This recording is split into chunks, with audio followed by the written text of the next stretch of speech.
Christy! Christy! Christy!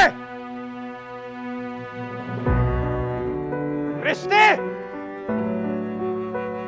Leon! Leon, ano ba?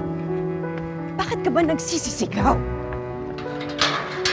Mga bata nagpapahinga na. Bakit yung ginawa sa akin to? Bakit yung ginawa sa akin to? Bakit yung ilalayo si Jeremy sa akin? Natahimik ka ngayon dahil alam ko yung plano niyo ni Jordan. Wala ka bang planong sabihin sa akin? Ano? Leon, Ano? magsasabi na. Sige, umalis kayo! Umalis kayo, pero hindi niyo isasama ang anak ko!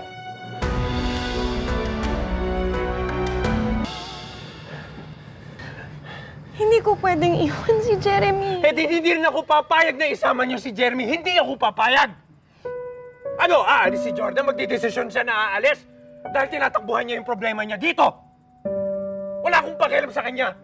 Hindi niya isasama si Jeremy at hindi niya masasama ang anak ko dahil ako ang magdidesisyon para sa anak ko! Bakit? Ina rin naman ako, ah. Ina ako ni Jeremy. May karapatan din ako magdesisyon para sa kanya. Kaya kung pumayag man ako sa proposal ni Jordan, dahil yun ang iniisip kong makabubuti para sa mga anak ko. Ganon? Nagdesisyon ka na talaga na aalis kayo? At ilalayo mo sa akin ang anak ko?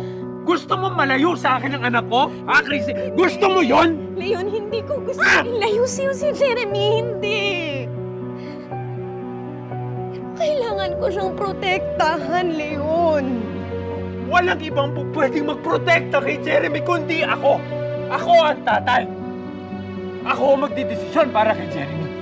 Hindi mapupunan ni Jordan ang lahat na maibibigay ko bilang ama kay Jeremy. Naiintindihan mo ba yun?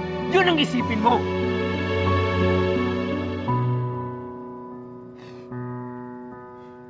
Isipin mo yun. Isipin nyo lahat yun. Alam mo, Leon, hindi lang naman to desisyon ni Jordan, eh. Desisyon ko rin to. Desisyon ko to, eh.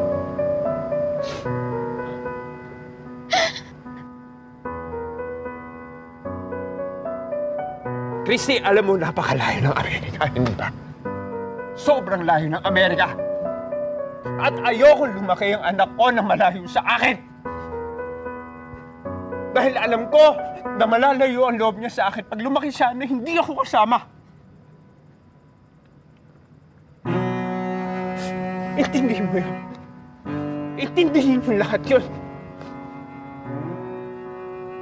Lahat, Leon.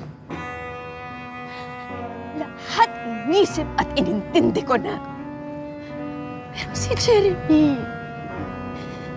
Jeremy ang pinakamahalaga rito, Leon. Sige, umalis kayo. Umalis kayo. Pero tandaan mo to, Christy. Tandaan mo to. Lalabanan ko kayong lahat.